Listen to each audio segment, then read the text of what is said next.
you guys are doing? Is you guys doing? Because today is the Monday, and well, I'm doing as much as I can on a Monday. So I have some time to myself. Thank you, Jesus. I got you guys on a tripod, so I'm not having to clicky. I constantly shake the camera and stuff. So today I go see my psychiatrist. He'll be upping my dose of Lamictal. We'll be talking about my anxiety meds because over the past 2 weeks since I've seen him, it's been bad. My panic attacks have been really bad. So if this is the first time you've ever come to my channel, how you doing? You can feel free to click the subscribe button down there, and then there is a bell that you can click that will let you know every time I put up a video. I try my best to put up a video several times a week, and you never know what I'm going to talk about. So today's topic is something that I get a lot of comments about, especially lately. So what kind of revisions are there? Why do I need a revision? I know that I have said this 50,000 times, but I have like 700 videos. People don't want to go back 700 videos, and you know what I'm saying? So this is just another updating, reasoning, how it works. If you need one type educational video. So if you know all this and you're not interested, you can always clicky or over here's some videos somewhere that you can click out of. So we'll start with the lap band. The lap band does more harm than it does good typically because it causes a lot of scar tissue around your stomach.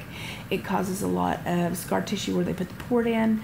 It causes malnutrition. It causes a lot of acid reflux, which means that you can have issues with your esophagus. You can have ulcers. Typically, doctors do not use that anymore and will not put it in because it's just not a viable option. It is a Band-Aid on the issue. So when I say Band-Aid on the issue, we'll talk about that twice because you'll hear that twice. It was a Band-Aid. So instead of helping you really, once they have to take that out, because it's a temporary thing, you don't get to keep it forever. Like it's a foreign object in your body. So once they take that out and you can eat normally again, people start gaining all their weight back. I'm not saying all of it, but they do gain a lot of weight back because now that they can finally get nutrition and they can eat, and stuff they couldn't before because they would throw up a lot. So having said that, I'm sorry. It's morning for me, and my morning meds make my throat and mouth so dry. Anyway, so from a lap band, you can get almost any of the weight loss surgeries revised. So once they take that out, they can easily give you a sleeve, they can easily give you the R&Y, and they can also give you the DS. So those are the easiest. That one is pretty much open, whichever way you and your surgeon want to go. Is easy to do. Now we'll go with sleeve. This is the vertical sleeve gastrectomy, and your sleeve should be about I got sausage fingers, so you can see it's about this thickness, which is about a Sharpie, and it's probably about that long.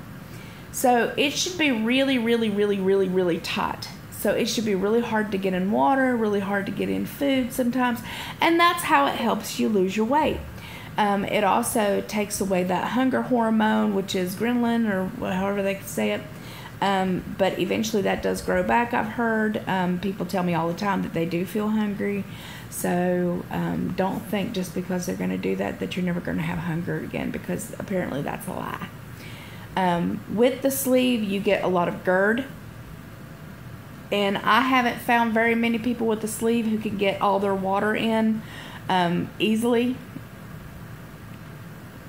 just because it is so tight. With the sleeve, again, you can be revised into pretty much all of them. So you can get a revision into a R&Y or the DS. you're open. So because you already have the sleeve, the DS is usually what they go for. But because it is such a huge malabsorption issue, they always try to steer you into getting re-sleeved, which means that if you've stretched your sleeve out this way, they can just go back up and make it small again. Again, that kind of stretching of the skin can make it where your stomach, your sleeve would be very thin, and then you could get a leak very easily. So they typically don't want to have to re-sleeve you, and you shouldn't be stretching your pouch out. There are all kinds of different things that people tell you, stretch your pouch out or sleeve out, which ain't the damn truth. But overeating over the course of a year, 2, 3, 4 years will eventually stretch it out to where, you know, you could eat a lot more if you wanted to. And I've seen that a lot as well. So with the sleeve, you can go to a DS, which is the most common, or you can go to the R&Y. I've seen that too. You know, they just leave the sleeve the way it is, and then they just go and fix the intestines. So next would be the gastric bypass, and that's what I have. So if you're new here, I have a gastric bypass. TRICARE was not paying for the sleeve when I got it 4 years ago, so I did not get a choice of what I wanted. I was told I was getting the gastric bypass. I was told that I didn't need a DS, that, you know, the gastric bypass would be enough. So with the R&Y, there are not many choices. So we're going to talk about the first less evasive choice, which is a band-over bypass, which yours truly had. So I had a band-over bypass put in 2015. I was 331 pounds. The most I lost was 287 pounds. But I was completely malnutritioned. My hair was falling out. I felt terrible all the time. I had a horrific heartburn. You know, I was constantly throwing up all my food. I've told you guys that before. This was a Band-Aid on the problem. We know, if you're new here and you're just looking into revisions and stuff and you're just trying to figure out what's going on, I have a hole that goes into my intestines just straight through. So I rapidly dump food into my stomach, gets it, and it's like into my intestines. So I'm honestly constantly hungry and constantly thirsty, and it is a never-ending issue for me because it's not all this. Of course, I think everybody has head hunger, but this is different because my stomach is legitimately telling me that I'm starving to death. Like all day, every day. Like even right now, as I'm drinking my water, my stomach is like, where's food? Where's your food at, girl? So you can get the band-over bypass, which again, you know, they take your pouch and then they pretty much just half it with a band like this, and then, you know, it makes your food go, you know, through it a lot slower. But that did not work out for me. It made me very, very, very sick. My protein levels had gone down. My calcium levels dropped. My iron levels dropped. I couldn't take my vitamins. It was not good for me. So we took that out in 2016. Now, we had taken that out for a reason, because he said he was going to give me another revision called the distal bypass. A distal bypass is nothing more than them going in and moving the common channel, which is part of your intestines. So when they hook and bypass some of it with the R&Y to begin with, they just unhook that and move it further down the common channel. And that's it. It's laparoscopic. It's a one and done type situation. But here's why my surgeon chose no on that. Because they pretty much take you down almost to your colon, which means that is a huge amount of, you know, malabsorption. It causes a lot of issues with your skin. You can smell, and people think this is funny, but it's true. He said, you know, your skin will secrete and you can kind of smell sulfury, farty. Your body will smell like farts. I don't particularly want to smell farty, but you know, if that's what I had to do to lose the rest of my weight and have a baby, well, damn it, I would be bathing in some Chanel No. 5 or something and be like, that ain't me. This smells like farts. That's not me. Chanel No. 5. I'm not gonna walk around smelling like citrus all the time. I'll tell you that much. Like, I'd figure out something. There'd be something that I could spray on that would not. But anyway, he decided that was a no-go for me. So even though he had said we're gonna do that, I had originally asked him for the duodenal switch. So you're gonna ask, and I'm gonna tell you. So this is a very informative video for those of you that might be thinking about getting a revision, whether it's to be re-sleeved or having your pouch tightened up, or you know, going the full gambit of getting the sleeve to the RNY, a sleeve to the, you know, a lap band to sleeve, lap band to RNY, you know, sleeve to DS. There is not any revisions of the DS. That is the last option for a lot of us. There's no going back. With a gastric bypass, you can actually reverse the gastric bypass, and it would put your body back to what it used to be. With the sleeve, they don't mess with any of your intestines, so you don't have to worry about that. With the lap band, they're not messing with your intestines, so all they have to do is just take it off. You don't have to have anything else. With the duodenal switch, there's not really any going back, and it really depends on where your surgeon is going to bypass. I believe my surgeon said 150, I believe, is how much he's going to bypass centimeters. I will ask again, because I should have and I should have a few more of the appointments with him. So the duodenal switch, there is no real revision from that. He says that there's no real way to reverse that. Not really. The RNY revision is a very technical surgery.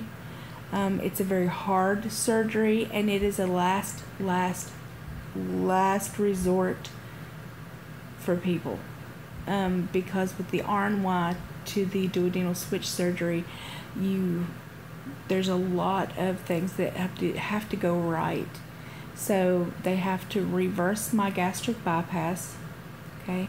They have to remove my pouch. They have to sleeve my blind stomach, which is the remnant stomach from when they made my pouch to begin with, because that is actually still sitting in, you know, pouring in gastric juices and stuff into my intestines, so down there a lot lower. So they would re-sleeve that part and put it back up here as a sleeve. Then they would, you know, like I said, they would have to undo my Y, which is the Roux-en Y. They would undo that, and they would have to then give me the DS. They would have to go in and then reroute my intestines a second time in different places. A lot of people have the misconception that your intestines for the DS and your intestines and for the gastric bypass are in the same, have been bypassed in the same places. It's not. It's a different place altogether, and that's why they would have to that's why they would have to put me back together like I was normal, so they could do a complete different one. And that one, like I said, has a lot of complication rate. It really, really can, if your surgeon doesn't know what they're doing. They really can. That surgery is not for the faint of heart. I'll tell you that much. So what steps can you take before you should go asking for a revision? What steps can you do? What steps have I done to ensure that this is the last hope for you? What are you putting in your mouth? I mean, honest to God, like what are you putting in your mouth? because a lot of times people will constantly be like, oh, I don't eat bad, I eat just green vegetables and fruit, and I eat, c'est magnifique, perfection. And that's usually a big fat lie.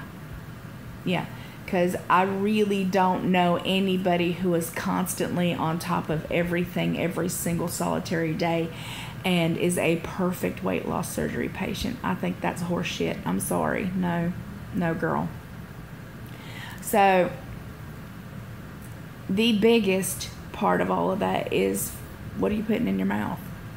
If you've changed what you've put in your mouth and your weight won't go down, that's a different issue. If you're changing what you put in your mouth, like lots of less carbs, lots and lots of less carbs,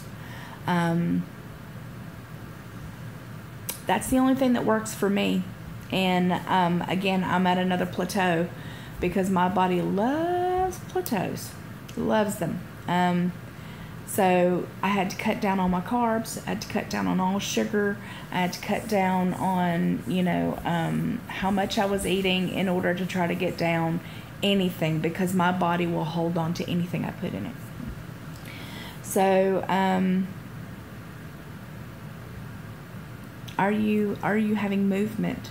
Are you moving around? Are you actually exercising? Not saying, oh yeah, I exercise, but are you actually putting effort in?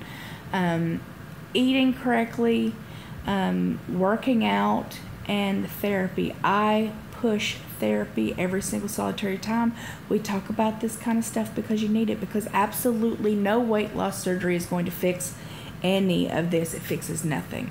It's not going to fix your compulsion to eat. It's not going to fix your addiction. It will not fix your food addiction. It will not fix it. You have to fix it. You have to fix it in here, because it doesn't matter how tiny. They could give you a stomach this size and you'd still want to eat a whole bag of jujubes. Like, you know what I'm saying? Like, you're still going to want to try to eat crap. If you don't fix what the problem is to begin with, there you go. So I think it's really super, super important to know those three things, and to ask yourself, are you giving your all? Are you eating better? Are you working out as much as you can, or even walking if you can't work out? Because a lot of you are going to be like, I can't. Are you walking at least? Are you doing chair exercises? Are you just walking in place? YouTube has all kinds of chair exercises, walking videos. Like, you don't even have to leave your house. You don't even have to leave your house. And for me, on really, really horrible pain days, I turn on YouTube and I sit here and I do my chair exercises. Or I'll get on the floor and do floor exercises. Or I'll get up and I'll walk in place. Or I'll walk my neighborhood a couple times. Like, you don't have to go balls to the walls to the gym in order to get, mouth is so dry, in order to get, results. Like, you can have decent results if you actually put the effort in. Are you putting the effort in? If you have said yes to all three of those, then maybe it is time for you to consider a revision. Again, last resorts. Nothing I would tell anybody to just get right on it. Your insurance might not pay for it. My original surgery messed up my stoma, and that's the only reason TRICARE is willing to pay to fix my issue, is because my first one, in their eyes, is considered botched. If it was perfectly fine and there was nothing wrong with it, if I had just stretched myself out and like just being eaten by eating, then they would have denied it.